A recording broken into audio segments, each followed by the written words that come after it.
estamos? Qué gusto saludarle, muy buenas tardes, gracias por estar aquí como siempre en Plataforma Digital Baja California.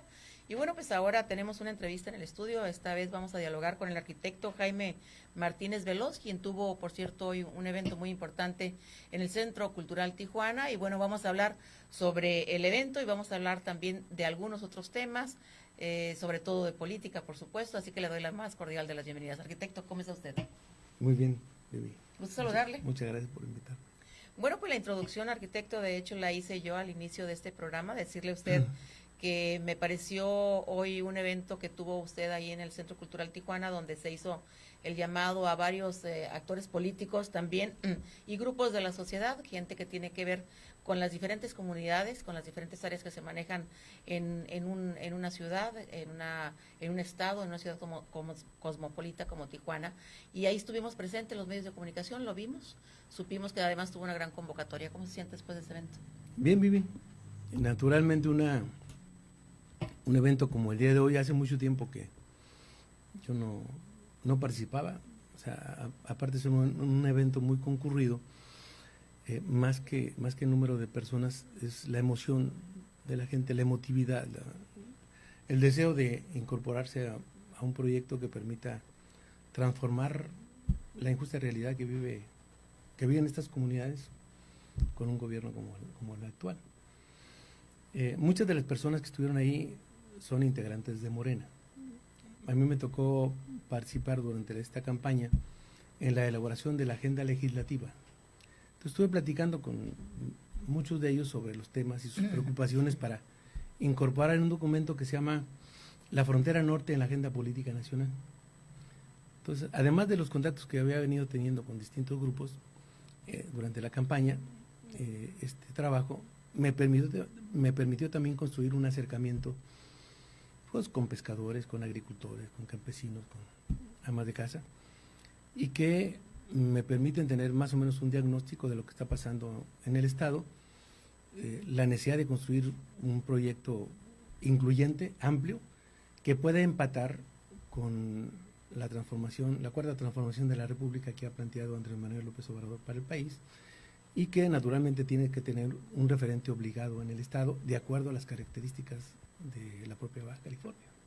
Es correcto. El marco sirvió, bueno, pues para empezar, como periodista debo decirla, observé, le decía yo, una gran convocatoria, observé en el evento del arquitecto Jaime Martínez Veloz gente de diferentes partidos políticos que están actualmente en algunos institutos políticos y otros más que han estado en el PRI principalmente o tal vez en el PAN, pero que finalmente hoy fueron a escuchar al arquitecto Jaime Martínez Veloz porque los tiempos políticos se acercan también, hay que decirlo, y bueno, pues si no es tiempo todavía de los destapes, sí hay que ver que se están moviendo ya las piezas para que en tiempo y forma, cuando lo marque pues el reglamento, y que ellos, los que aspiran a algún puesto de elección popular, sepan cuándo salir y decir yo quiero ser. ¿Cuánto faltará para esto, arquitecto? Y dígame usted si estoy equivocado en mi apreciación, ¿también sirvió para esto? Claro. Mira, el proceso constitucional empieza el 9 de septiembre. ¿Ya? Sí, eso es cuando ya las autoridades electorales abren el proceso y los partidos, pues cada quien, de acuerdo a sus propias características, lanzará las convocatorias para elegir a sus candidatos. En este caso, te quiero decir que después de la campaña, algunas personas o algunos medios de comunicación me preguntaban si iba a participar o no. Era una pregunta obligada.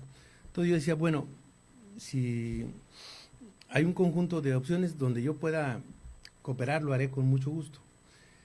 Y si es como candidato, si es de nuevo haciendo la agenda, si es atendiendo un asunto, por ejemplo, muy importante para mí, que es San Quintín, o los pueblos indígenas nativos y inmigrantes aquí de Baja California, donde se crea pertinente, yo voy a trabajar. Pero en este recorrido, naturalmente muchos compañeros han dicho, bueno, yo creo que tú representas la posibilidad de empatar las agendas de Andrés Manuel en el plano nacional con la local para caminar de la mano.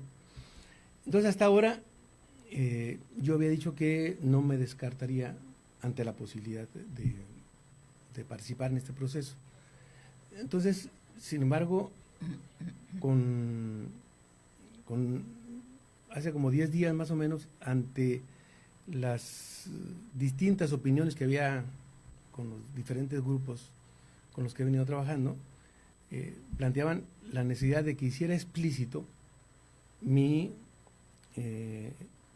aspiración de participar, primero como precandidato, una vez que se emita la convocatoria, ajustándome a los tiempos, y después si soy el candidato, pues qué mejor. Pero de aquí a allá, lo que queremos es construir una plataforma sólida, real, que incluya los temas de cada uno de los municipios del estado, de cada uno de los segmentos de la población, y que esa propuesta tenga, desde mi punto de vista, una talla histórica del mismo tamaño que la está planteando Andrés Manuel en el plano nacional, con el tema de la cuarta transformación, en el plano local.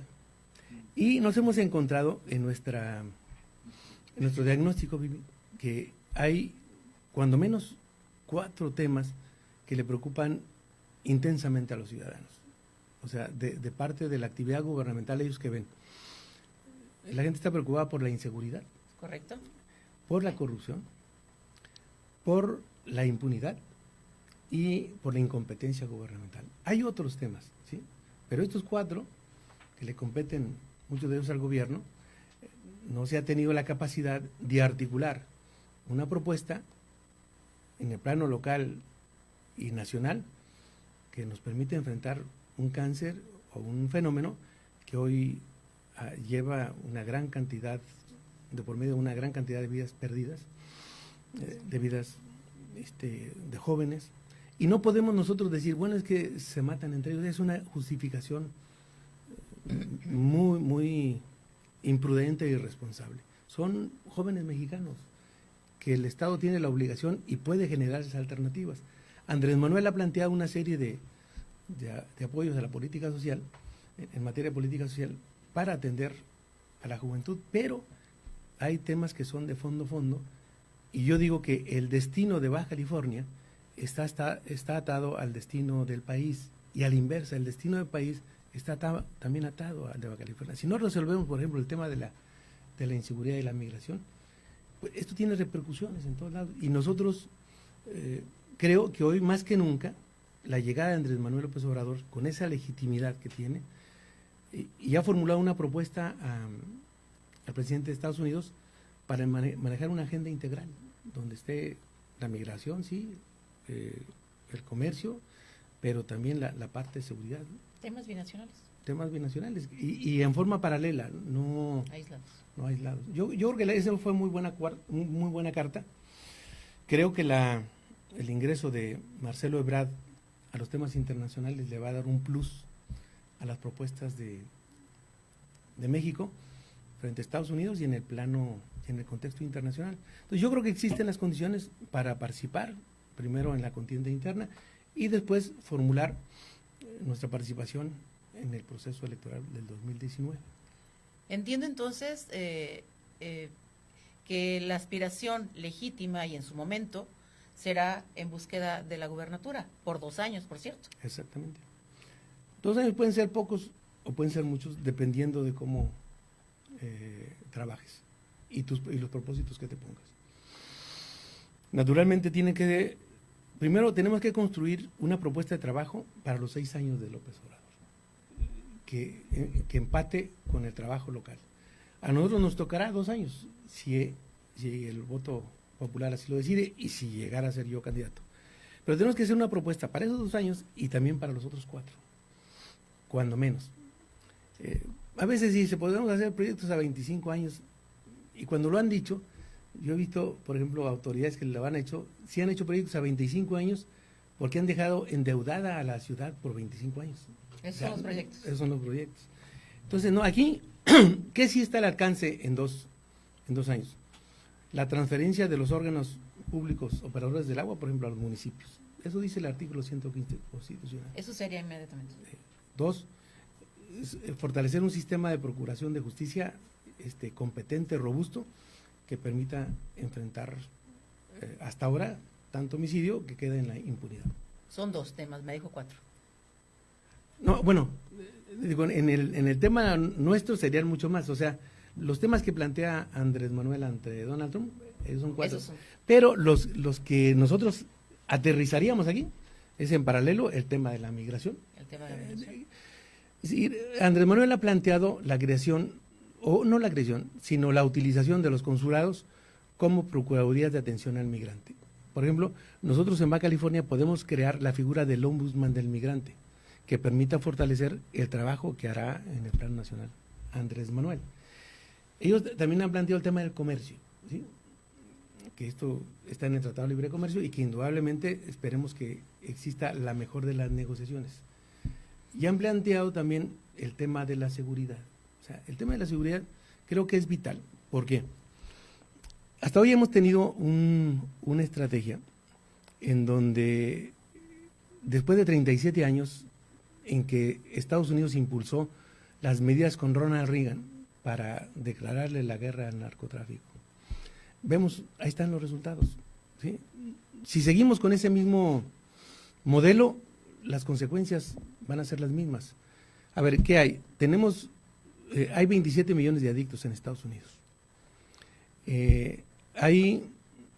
Han ingresado armas a nuestro país por 25 millones, dicen algunas agencias norteamericanas. Y de esas, el 70% son armas de Estados Unidos, que ingresan en forma ilegal al país. Hay 2 tiendas de armas hay 6.700 tiendas de armas en los estados de la frontera, que colindan con la frontera norte nuestra.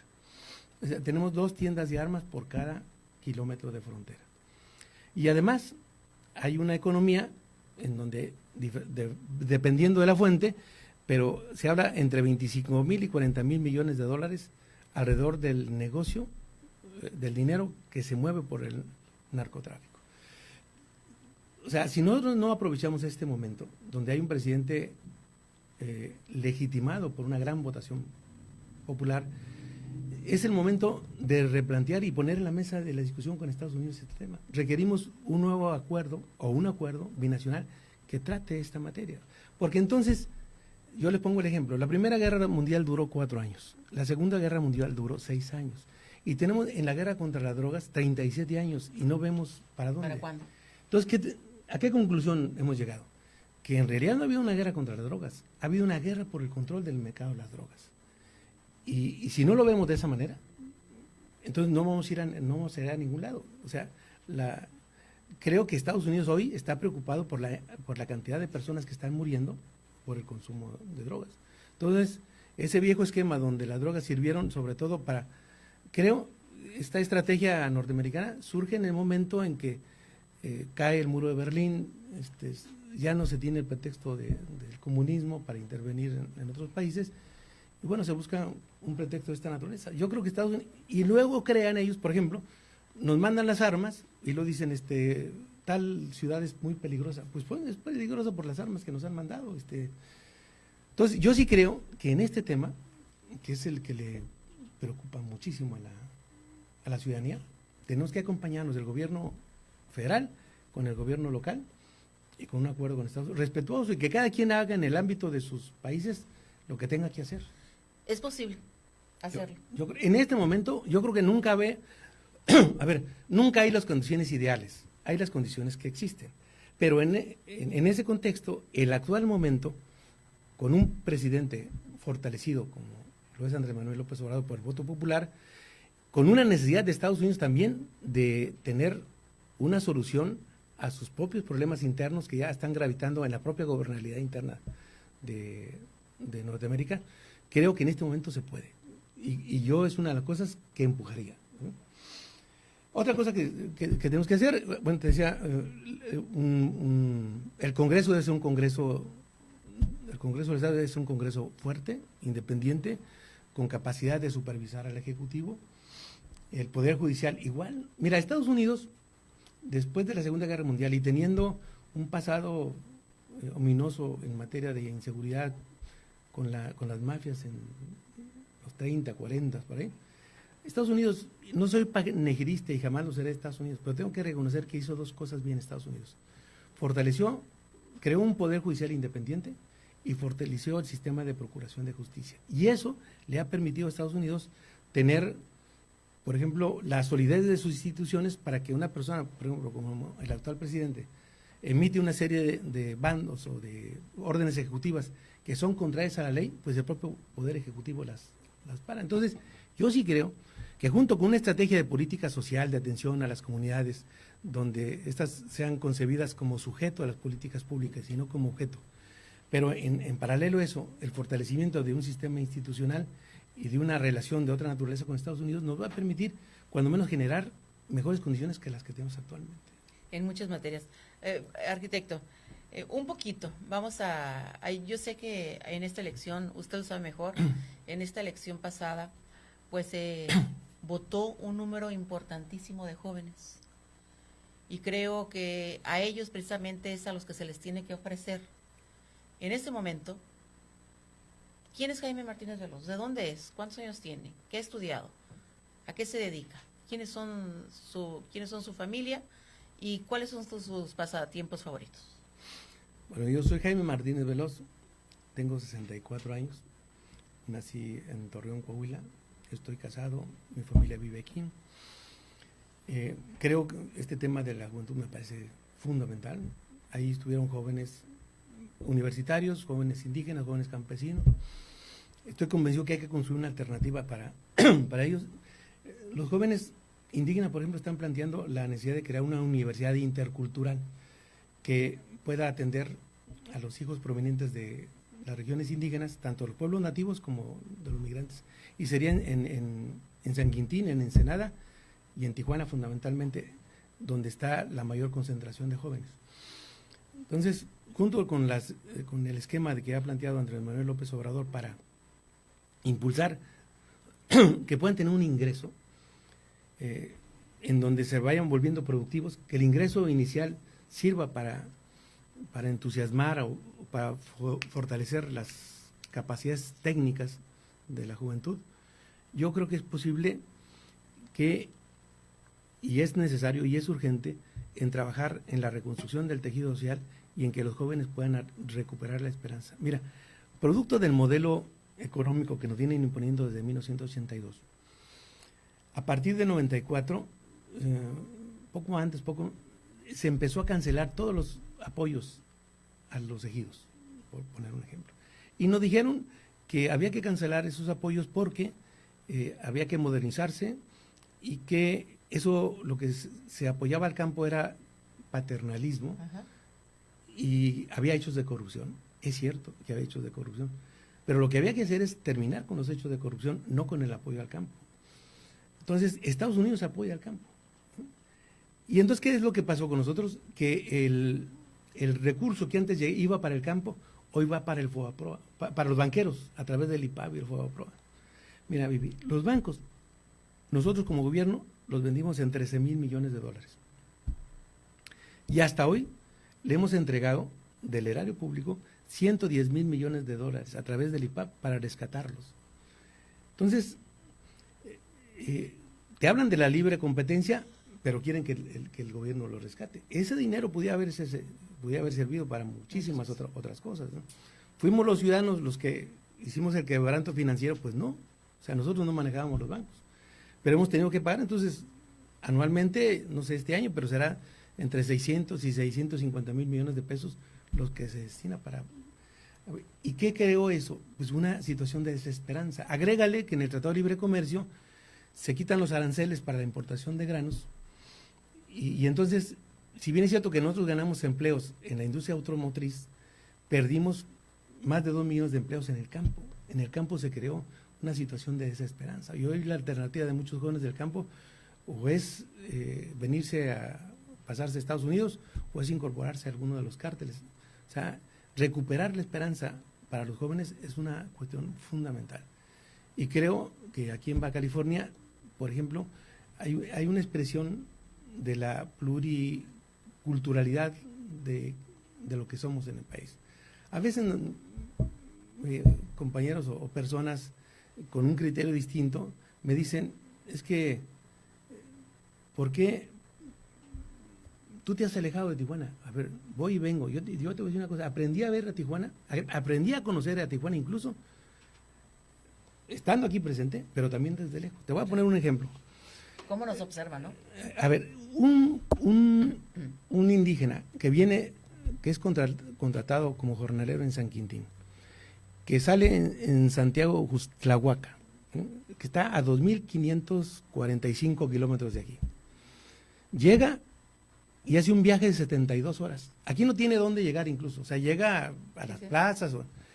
Tú imagínate esas 72 horas, lo que viene pensando una persona con sus frustraciones, sus anhelos, o sea, incluso un día un funcionario me dijo, tú, Veloz, que quieres tanto a los indígenas, si no les gusta estar aquí, que estas son las condiciones del Estado, que no vengan, que se regresen a su Estado. Y yo le pregunté, a ver, a ese compañero, un funcionario, dime el nombre de un gobernador, de uno solo, que haya nacido en Baja California. No te lo digo como reclamo, ni mucho menos, sino como una expresión de lo que somos. Eso es lo que somos y eso es lo que le da riqueza y le da identidad a este rincón de la patria. Entonces, somos la esquina noroeste de México y de América Latina. Entonces, tenemos que vernos en esa perspectiva porque de allá yo estaría y siempre lucharé porque se tenga la imagen de Baja California, de lo que son sus trabajadores, la Baja California que todos los días sale a las 5 de la mañana a trabajar, de la que hace esfuerzo muy grande por salir adelante. Eso está aquí, pero por desgracia no están en el gobierno, ¿no? Arquitecto, veo que le apasiona el hablar de estadísticas, de datos, de cómo se ve a nuestra Baja California en otras partes de nuestro México y cómo los gobiernos de otros países pues han pensado que vienen a hacer a México lo que ellos quieren, que pueden hacer y deshacer. Y cuando hablamos de los jóvenes, encuentro mucha similitud con lo que menciona Andrés Manuel López Obrador, que es importantísimo rescatarlos. Es cierto, los jóvenes creo que en este momento no tienen las oportunidades que necesitan para estudiar, para salir adelante, para incorporarse pues a la vida productiva. ¿Cuál es la prioridad para usted de lograr primero ser candidato? Hay muchos temas que manejan Andrés Manuel López Obrador y seguramente que usted coincide con ellos, atender a los adultos mayores, atender a las madres trabajadoras, pero concretamente quiero que me diga usted uno de los ejes principales en los que trabajaría respecto a estos grupos. Es que tienen que caminar paralelamente todo, o sea, si tú le apuestas a que exclusivamente aportando recursos a los jóvenes vas a resolver la problemática, te quedarías corto. Esa es una acción que me parece que es ineludible y hay que hacerla. Por ejemplo, yo hice y tengo un proyecto que yo lo quisiera concretar, que es hacer la biblioteca digital de Baja California. ¿En qué consistiría esta? En que todos los jóvenes de las escuelas profesionales puedan, por la vía del Internet, acceder a los libros de texto de las escuelas profesionales. ¿Para qué? ¿Qué tendríamos que hacer nosotros? Tendríamos que rentar los derechos de autor de las casas editoriales que tienen los derechos de esos libros, que son a veces muy caros, los de arquitectura, los de medicina. Derecho. Eso no arregla todo, pero es una aportación muy importante. Yo toda mi carrera la hice estudiando en las bibliotecas públicas cuando no había. Entonces, a trabajar en el fortalecimiento de las aspiraciones de los jóvenes y junto con esto darles posibilidad de hacerles más fácil la vida, incluso estudiar por la vía, fortalecer la vía digital para que ellos también puedan estudiar una carrera en línea. Creo que nos va a permitir crear una percepción distinta de ellos mismos acerca de los gobiernos. O sea, para la juventud los gobiernos, la inmensa mayoría son igual. Sin embargo, Andrés Manuel despertó una esperanza en ellos. Y creo, mira, aquí con nosotros viene, hoy en la mañana, por ejemplo, fuimos por un compañero Octavio, un joven jornalero de San Quintín, porque yo quería que estuviera en el evento, porque es un joven talentosísimo que tiene una gran visión de lo que son y es uno de los principales promotores de la Universidad Intercultural. Entonces, o sea, por un lado caminando por esta vía, pero por otro lado también fortaleciendo las instituciones. O sea, no más rapiña en el gobierno. O sea, por ejemplo, ¿por qué le tenemos que pagar los ciudadanos al gobernador su casa particular, la casa del gobierno del Estado? O sea, nosotros le pagamos hasta el papel del baño. Yo entiendo que en las oficinas se tenga la responsabilidad de mantenerlas, pero ya los asuntos de carácter personal.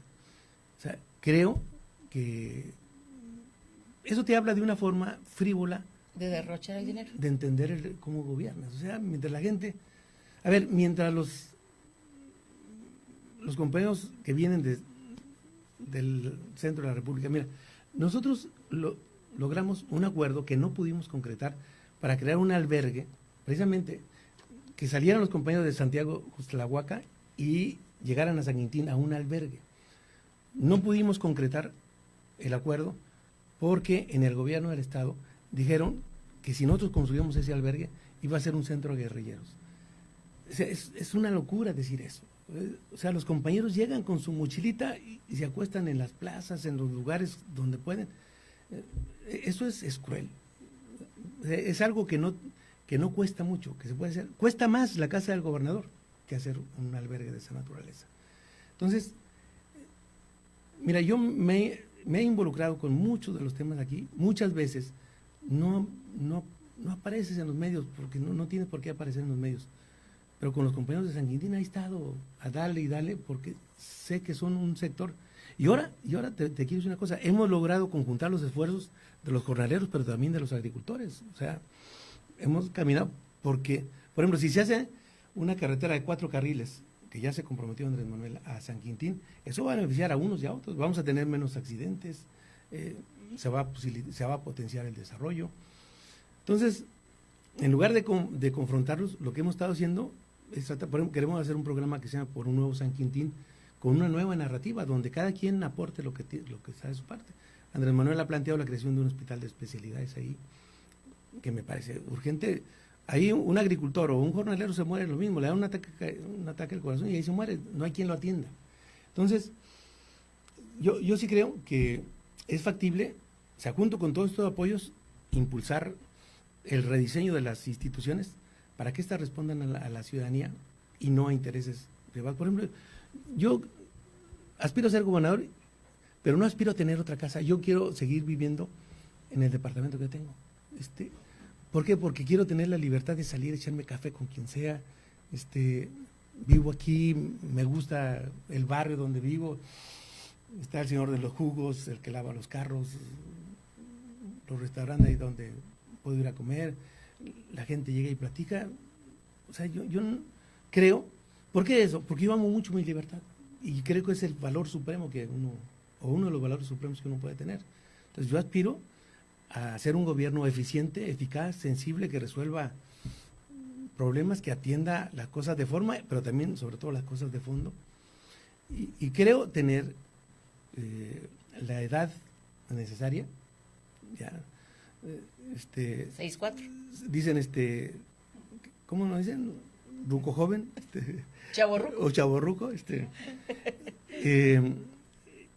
Creo tener la preparación.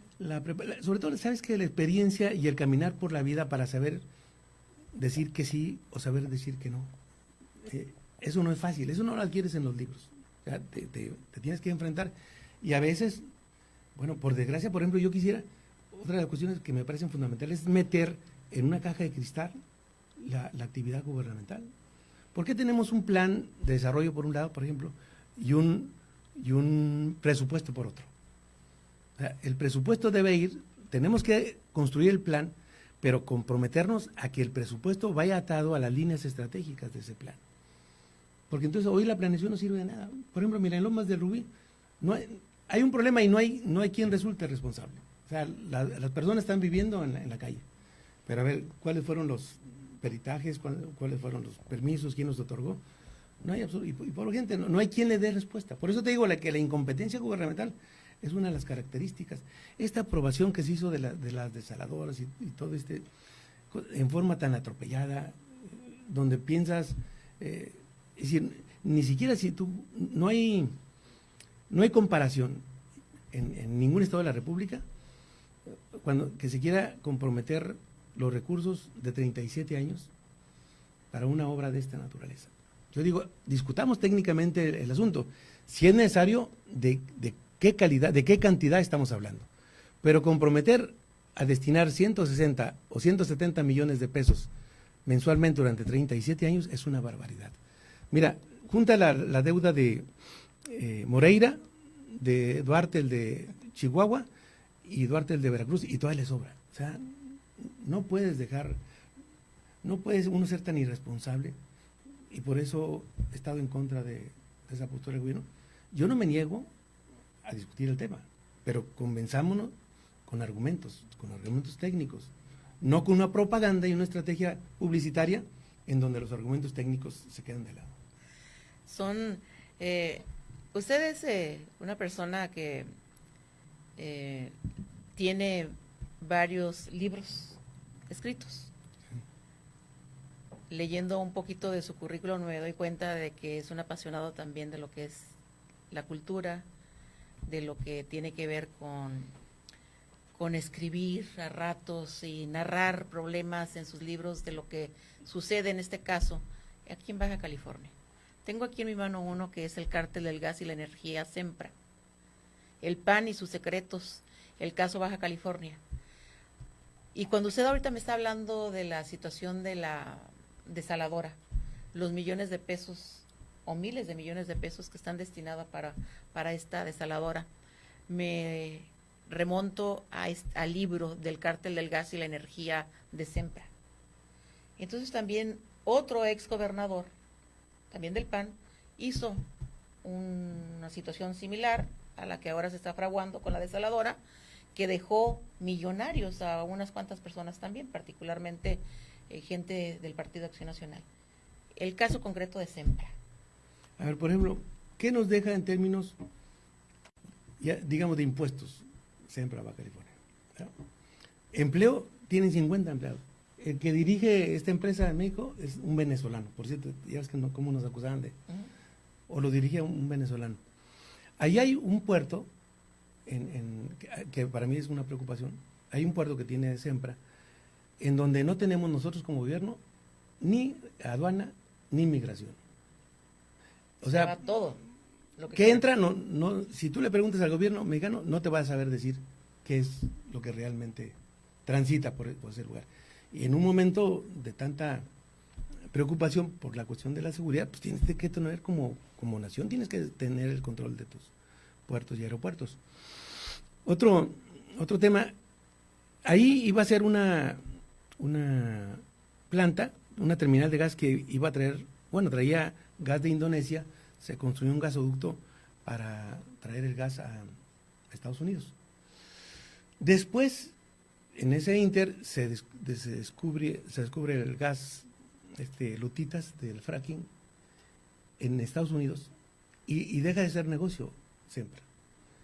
Y Emilio Lozoya, no sé bajo qué consideraciones o cuál sea el acuerdo que tuvo, acuerda de que Pemex se asocie con Sempra para construir una planta de licuefacción. Es decir, ya no se va a traer gas y se va a mandar por México a Estados Unidos. Hoy se va a traer gas de Estados Unidos por territorio mexicano, se va a hacer líquido y se va a exportar. A ver, la pregunta es, ¿eso qué nos está dejando como país? Es una cosa que tendremos que revisar. Otra cosa también, por ejemplo, Calderón, es una brutalidad. Calderón entregó, él solo. Baja California tiene más de 7 millones de hectáreas. 7.145.000. Calderón entregó él solo, más de 2 millones de hectáreas a la minería. Es más, hay muchos ejidos. De Baja California. De Ensenada. Sí, de Baja California, sí. De nuestro estado. O sea, en Ensenada hay muchos ejidos y comunidades que todavía no saben que sobre sus territorios hay una concesión minera. Yo estuve ahí asesorando y peleando fuerte con los quiliguas en el ejido Quiliguas y con los Pai en el ejido Santa Catarina, porque por ejemplo, ahí sobre la base de impulsar un proyecto eólico, se quería hacer en el ejido Quiliguas que firmaran una cláusula, un acuerdo, un convenio los ejidatarios, donde decía que el empresario que iba a poner la energía eólica, iba a poner 10, es un proyecto para poner 10 abanicos. Para poner 10 abanicos requieres 10 hectáreas. ¿Como los que están en La Rumorosa? Sí, más una zona de amortiguamiento. Pero ese ejido tiene 27,000 hectáreas. Entonces ahí decían que la empresa se quedaba con la capacidad de subarrendar, con la exclusividad de subarrendar el resto de las 27,000 hectáreas. Eran las letras chiquitas. Entonces nos metimos con ellos y resulta que hay 6 concesiones mineras del DIM ahí. Y con los Pai One, ahí el ejido de ellos son 60,000 hectáreas. Ahí hay un proyecto para crear 20 abanicos, pero ahí hay 16 concesiones mineras de SLIM. Entonces, logramos modificar el acuerdo inicial. No fue fácil, pero logramos que cuando menos con los quilihuas, si va a haber o no desarrollo minero, ellos tendrán que decidir, no otros que querían a trasmano hacer un proyecto. Entonces, Baja California, o sea, nuestra ubicación geoestratégica en el mundo es fundamental. Entonces, conozco todos estos problemas. Tendremos que revisar la planta de licuefacción. Mira, va a estar la planta de licuefacción, la planta de regasificación, la Jovita, y además van a poner una serie de instalaciones para que unas empresas transnacionales reciban millones de galones de gasolina. Están cubriendo los requisitos de ley, es lo que vamos a tener que revisar, pero se me hace demasiado, incluso en una carretera tan frágil, y no olvidemos que la zona costa del continente americano es una de las más inestables en el mundo, por la gran cantidad de fallas que existen, geológicas. Entonces, pues tienes que revisar todos esos temas. Y a eso me he metido, Vivi, a estudiar, a luchar junto con los compañeros. Y por eso estaban ahí, la mera verdad. O sea, hemos tenido que, a veces, reuniones de mucha crispación con la gente que se quiere apropiar de sus terrenos. Bueno, son los compañeros que están detrás y que hoy quieren que nosotros encabecemos este proyecto. Magnífico. ¿Qué se necesita entonces ahorita? ¿Qué necesita Jaime Martínez Veloz para, pues, finalmente convertirse en el candidato? ¿Hay que ser amigo del ingeniero Jaime Bonilla? ¿O hay que ser amigo de López Obrador? ¿O hay que tener el apoyo de quién? Mira, yo creo que de la base, fundamentalmente. El ingeniero Bonilla me distingue con su amistad. Con el licenciado Andrés Manuel López Obrador nos ha tocado pasar momentos muy críticos juntos frente a agresiones que él ha sufrido, que hemos sufrido todos, ¿no? Pero en particular él. Hay una relación ya de hace mucho tiempo, pero fundamentalmente aquí yo creo que la clave está en que logremos articular todos los esfuerzos que están dispersos en el Estado, formular un proyecto de talla histórica, y por eso hoy anunciamos la creación del Centro de Estudios de la Frontera Norte, Eberto Castillo Martínez, que lo coordinará el compañero José Osuna Camacho. Un saludo para Pepe. Para lanzar una convocatoria amplia para discutir con los pescadores, con los agricultores, con los campesinos, con los jóvenes, con los abogados. Hay una gran cantidad de propuestas en materia de justicia, o con los colegios de arquitectos. El problema yo digo, aquí no hay movilidad urbana, aquí hay inmovilidad urbana. O sea, todo lo que han hecho ha sido para causarle problemas a los ciudadanos. Entonces, lo que vamos a hacer en este tiempo, de aquí a que salga la convocatoria, El 9 de septiembre. ¿De qué el 9 de septiembre? Bueno, el 9 de septiembre empieza el proceso electoral. Los partidos van a decidir en qué momento lanzan la convocatoria, a partir del 9, ¿no? Puede ser que la enmienda, 9. exactamente, o puede ser que posteriormente. Probablemente.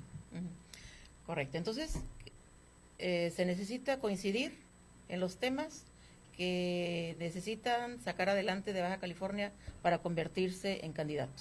No se necesita ser amigo de Andrés Manuel López Obrador. No está peleado, digo. Imagínate que yo estuviera... Claro, no podría ser. Tienen que tener alguna relación y una relación cordial. ¿Usted se ha alejado de Tijuana, de Baja California, como dice la gente, sí o no? Mire, yo lo que no ando es ni en antros, ni en reuniones sociales. Sí, voy y vengo, Usted puede ir a visitar a los Cucapá, a los Paypay o los Quiliguas, o visitar las colonias. O sea, ando con ellos. Aquí, por ejemplo, aquí hay 20 escuelas bilingües, 18 en Tijuana y 2 en Rosarito.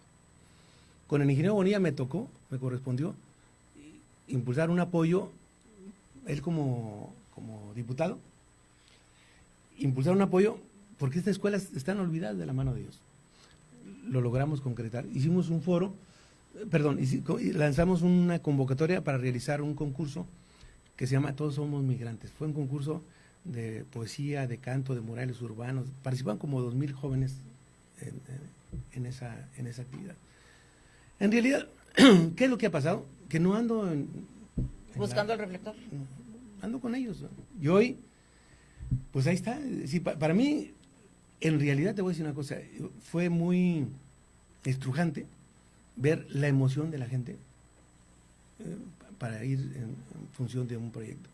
Más que la cantidad de gente, la emoción que cada gente te expresaba ahí.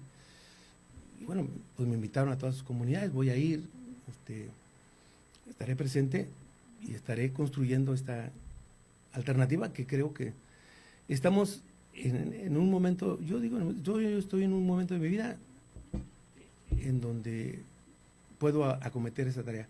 Ahora bien, te voy a decir otra cosa. Mucho tiene que ver la circunstancia. Este discurso que yo te estoy diciendo caería en el vacío en cualquier otro gobierno o si hubiera ganado cualquier otro candidato. O sea, no tendría ningún eco lo que yo estoy diciendo. Pero no, hoy tenemos un presidente en donde yo he caminado por el país en los mismos lugares que, yo no digo que en la misma cantidad de lugares, porque él conoce todo el país, pero donde yo he andado, es cierto, yo tengo un recuento de 330 conflictos indígenas en el país. Es una problemática muy fuerte. Ahorita que llegué me estaba hablando el compañero que Andrés Manuel López Obrador está proponiendo como el responsable del Instituto Nacional de Pueblos Indígenas, que sería la instancia que se encargaría de atender a los pueblos durante el sexenio de Andrés Manuel López Obrador. Entonces, ¿qué es lo que sí creo? Soy respetuoso y porque lo conozco, yo no quiero ponerlos en un predicamento. Yo quiero desarrollar mi propio esquema sobre la base de las reglas del juego del partido. Creo que, como tú bien lo dices, esto está incorporando a gente de otros partidos. Y va a haber mucha gente sin partido que también se va a involucrar, pero yo creo que el proyecto de Andrés Manuel, para aplicarlo aquí en Baja California, tendrá en nosotros un compañero de ruta y un compañero que sabe que sabe bien que tenemos muchos errores, muchos, y yo he cometido muchos en la vida, pero uno, no tenemos el error de haber ingresado en los temas de la corrupción. Vivo donde mismo. No estamos vinculados. A mí me pueden hacer un examen de confianza y yo le he dicho al gobernador que nos hagan a él y a mí. Lo paso como si nada. ¿Sí? Entonces. ¿Y por qué el gobernador? Pues no sé por qué no quiere. Yo le he dicho, él me ha mandado. Lo que pasa es que él una vez señaló. A ver, te voy a decir una cosa. Kiko Vega, cuando era presidente municipal, era otro. Incluso con sus asegúnes que siempre estuvo, era otro. No, yo no sé qué le pasó. O sea, le encantó acumular riquezas, no sé qué, pero es otro. ¿Eh? Pues usted lo conoce. Lo conocí como presidente municipal, yo incluso siendo diputado federal, lo apoyé en proyectos y gestiones que tenían que hacer ante el Congreso de la Unión, al margen del partido que fuéramos. Pero ahora, cuando él señala esa afirmación donde dice que todos los políticos que estemos en contra de sus proyectos vamos a ser odiados, ¿sí? O sea, él está utilizando una palabra que es muy fuerte viniendo de un gobernador. El gobierno no puede decir eso. Está creando un conflicto innecesario donde no lo hay. Y luego me mandó a sus gente a descalificarme. Pues habrá el tiempo que podamos debatir y discutir, pero por eso le digo, bueno, si no quiere debatir conmigo y cree que yo no tengo las razones, abramos el debate. Y una de las primeras cosas, veamos quién somos, que nos haga un examen de confianza a él y a mí. A ver, ¿por qué le hacemos examen de confianza a los policías? ¿Sí? Y no a las cabezas. Y por eso te digo, es un negocio tan rentable. Yo creo que sería, arquitecto, obligado ese examen. Un policía va a cuidar nuestra seguridad, pero un gobernante, un presidente municipal va a cuidar nuestros recursos. A ver, la cadena de mandos de la Policía Municipal de Tijuana, ¿cómo se define? ¿Se define por méritos? No, se define por amiguismo.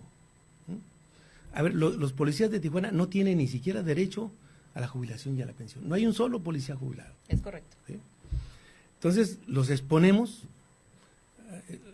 a situaciones muy difíciles, donde hay adversarios que tienen una capacidad de fuego enorme y no protegemos las vidas de nuestros propios policías. Entonces, hay una capa de personajes de esa área que se han transmitido los puestos y las cadenas de mando en aquellos amigos o personajes que ellos consideran pertinentes, pero no hay un criterio institucional para definir qué es los méritos, qué es la preparación, qué es las acciones en combate, lo que podrá definir el ascenso o no de un policía. Te puedo decir, es un ejemplo solamente, y muchos de los policías son jóvenes, ¿no? Entonces, tú tienes que, no puedes dejar a las personas que salen a dar la cara y les exiges todo y al que está arriba no. Entonces, ¿qué cambiaría ahí de lo de la policía, cómo trabaja nuestra policía en Baja California o cómo trabajan inclusive los policías a nivel nacional? ¿Qué cambiaría aquí en Baja California usted si lograra usted, insisto, en su momento dado, ser candidato y después si lograra el triunfo de Baja California? Mira, en forma paralela a las acciones que vamos a desarrollar dentro de la Cuarta Transformación, independientemente que yo esté en el gobierno, ¿no? Independientemente. O sea, yo sí estoy en el proyecto de Andrés Manuel López Obrador y estaré en la trinchera que sea necesaria. Pero te voy a decir una acción que se puede hacer. A ver, ¿cómo es posible que en Tijuana el aeropuerto, donde el socio estratégico, el aeropuerto lo tiene una firma española, Así es. Y hay un socio estratégico mexicano, que es Germán Larrea, que le mandó cartas a todos sus empleados para que no votaran por Andrés Manuel López Obrador? Bueno, el aeropuerto, solamente el aeropuerto, no sé cuánto será ahorita lo acumulado, no paga impuesto predial, deberá, no sé si 600, 800 millones de pesos, que ese dinero no se puede utilizar para las pensiones de los policías. Pero ¿cómo lograr que paguen el bueno, hoy tenemos el Congreso Nacional de nuestra parte, o sea, tenemos que modificar, son interpretaciones, a ver qué es lo que ellos tienen como esquema. Estas grandes corporaciones, entre ellas Sempra, y tienen un gabinete de abogados que siempre llevan los juicios y sus adversarios pues se desaniman porque para eso están. Pero hoy con el Congreso de la Unión de nuestro lado, se pueden hacer las reformas que sean necesarias para que no solamente ellos, a ver, Sempra está pagando o no está pagando impuesto predial, el gasoducto paga o no, pues el otro día estaba yo ahí en el Parque Teniente Guerrero y llegan unos policías con un señor que estaba vendiendo churritos. Dice, no traes permiso de esto, no sé. Y le quitaron todas sus cosas. Y le dije, pues déjelo. No, está violando, no sé qué. Y usted no se meta. ¿Cómo que no va a meter? Pues el señor no tiene de qué vivir. Bueno, si se es tan duro con ese tipo de compañeros y con estas empresas, ¿por qué no? Por eso te digo que tenemos que construir una nueva narrativa, tenemos que poner en la caja, una caja transparente, las acciones del gobierno, incluyendo desde la propia contienda electoral. Porque luego se hacen compromisos con grupos que tienen sus intereses muy concretos y que entonces la institución está al servicio de sus intereses y no de los intereses de las personas. A ver, te voy a contar una cosa que me sucedió, que creo que es importante que la sepas, porque eso te habla de cómo piensa un segmento de la población.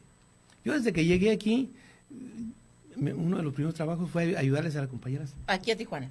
¿En qué año fue? 1991. Okay. Le ayudé a las compañeras de la Plaza de Santa Cecilia, las querían quitar, y les ayudé a hacer unos estanquillos más atractivos para que les compraran sus productos, artesanías, ¿no? y he tenido, en aquel tiempo no estaba yo vinculado tanto al movimiento indígena en el país y en el estado, pero fue una acción que hice y que creo que estaba en el marco de mis atribuciones de como coordinador de solidaridad en ese tiempo. Entonces, te lo pongo como antecedente. En el 2001 yo participé como candidato a presidente municipal, aquí por el PRI, en contra del PAN. Luego perdí. Y después yo tengo un amigo que es Fortino Cabrera, que es el dueño del Hotel León, y tiene un barecito ahí. Ahorita está el Chiqui High, por cierto, lo pusieron ahí en el Coronet, porque tumbaron esa edificación. Pero yo me iba a echar ahí un trago con él. Y un día llegó un personaje de la zona norte, y llegó con un puro. ¿Usted verlo? Sí, sí. Y yo le dije, ¿sabe qué? En ese tiempo yo tenía mucha relación con Cuba. El comandante Fidel Castro me había regalado una caja de habanos, Coiba. Le dije, fíjese, yo no fumo, pero tengo una caja que me regaló el comandante Fidel Castro. Se la voy a regalar. Como a las 2 semanas lo vi, me la regalé. Y después dice, oiga, pero es que yo no puedo creer. Dice, no puedo verlo a la cara, porque si yo apoyo al PAN. Digo, pues que ese no es el problema, pues cada quien apoya. No, dijo, claro, pero claro. aquí...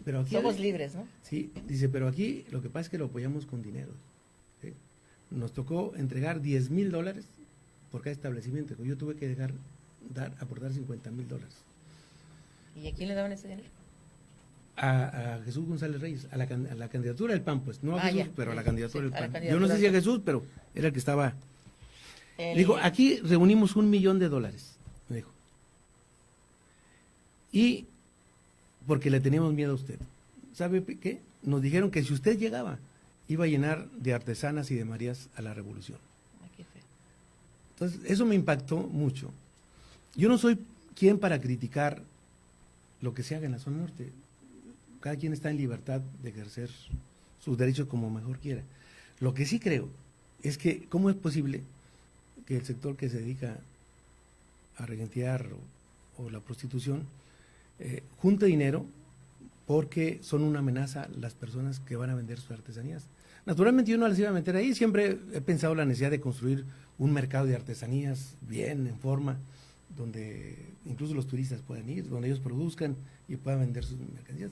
Pero eso te habla de los compromisos que se adquieren en las campañas. Exactamente. Y usted era candidato del PRI. Ya, ¿Y ahí a los del PRI no les apoyaron con dinero? no, a mí me apoyó el partido en ese tiempo con el tope de campaña que eran 4 millones de pesos. Naturalmente nosotros no estábamos en la sintonía de estos subgrupos, ¿no? Y además estaba gobernando el PRI aquí en el municipio, el PAN en el gobierno del estado y en el gobierno federal estaba Vicente Fox. Era una corrección diferente a la de hoy, a la que se presenta este año, porque bueno, el año que entra el gobierno federal no va a estar en manos ni del PRI ni del PAN. Y entonces construir este proceso aquí en este rincón de la patria me parece sumamente interesante. Claro que sí. Arquitecto, es muy interesante la charla que tenemos aquí. Quiero decirle que ya se nos fue casi una hora. Yo le había solicitado a usted que platicáramos media hora para no quitarle su tiempo, pero veo que se ha sentido cómodo. Yo debo de decirle que toda la charla con usted me ha servido. He aprendido muchas cosas que usted nos está revelando aquí, por ejemplo, el maltrato que tienen, lo que sufren los indígenas al llegar aquí a San Quintín a laborar. Las condiciones en las que laboran también ahí actualmente en esos campos agrícolas no son las mejores, necesitan entonces que se les atienda, que se les vean las necesidades y que se les solucionen. También veo yo que tiene usted un gran interés por la juventud, por los muchachos, ayudándoles con esta creación de esta universidad, que se llamaría Universidad Intercultural. Lo que también me parece muy interesante, arquitecto, es la mención de que se cree una biblioteca digital. Creo los que somos padres de familia o que nosotros mismos que somos universitarios, que somos profesionistas, sabemos exactamente lo que cuesta el dolor de decirle a nuestra mamá y a nuestro papá, necesito comprar un libro y el libro cuesta 500 o 600 pesos, ¿no? No es solamente un libro. En arquitectura cuestan hasta 10,000, 12,000 pesos. Te hablan arquitecto. Exactamente. El Newber, por ejemplo, es carísimo, es un libro donde vienen todas las medidas, es un gran apoyo. Cuesta. Entonces, hacer esa biblioteca me parece excelente, de verdad que son cosas importantes que se necesita que se aterricen. La relación de Estados Unidos con México es fundamental para tener, ¿por qué no?, un Estado competitivo, ¿verdad?, para tener los temas importantes que necesita Baja California. ¿Cuáles son? Bueno, los de desarrollo, y que el desarrollo que necesita economía, y la economía que necesita oportunidades, y las oportunidades que no se dan, bueno, entre muchos, ¿no? Claro. Vayamos sacándolas adelante. Ojalá, yo le deseo la mejor de las suertes, que le vaya muy bien. Sabemos que el tiempo todavía falta, pero si es usted el candidato, una vez que los tiempos lo permitan, bueno, decirle que nuevamente aquí yo lo voy a esperar para seguir platicando. Entonces ya le podré platicar. Y aunque no sea candidato también. Claro, y entonces ya le podré preguntar en ese momento cosas que tengan que ver inherentemente con los temas de sus propuestas, entonces ya como candidato. Ahora, de verdad que gracias. No sé, quiere decirle algo a la gente que nos sigue, a la gente que nos ve en Plataforma Digital Baja California.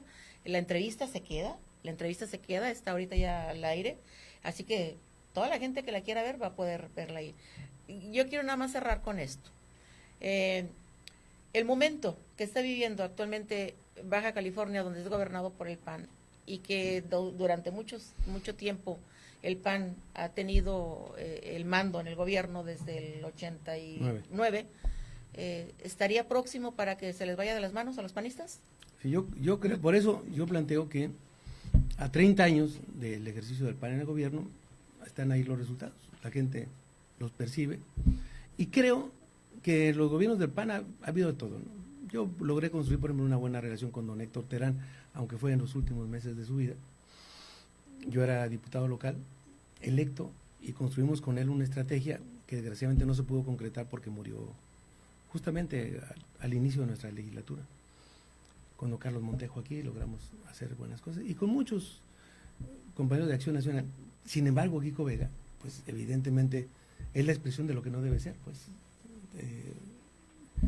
Y creo que el partido en el gobierno se ha convertido ya en un pesado fardo, incluso de los propios panistas.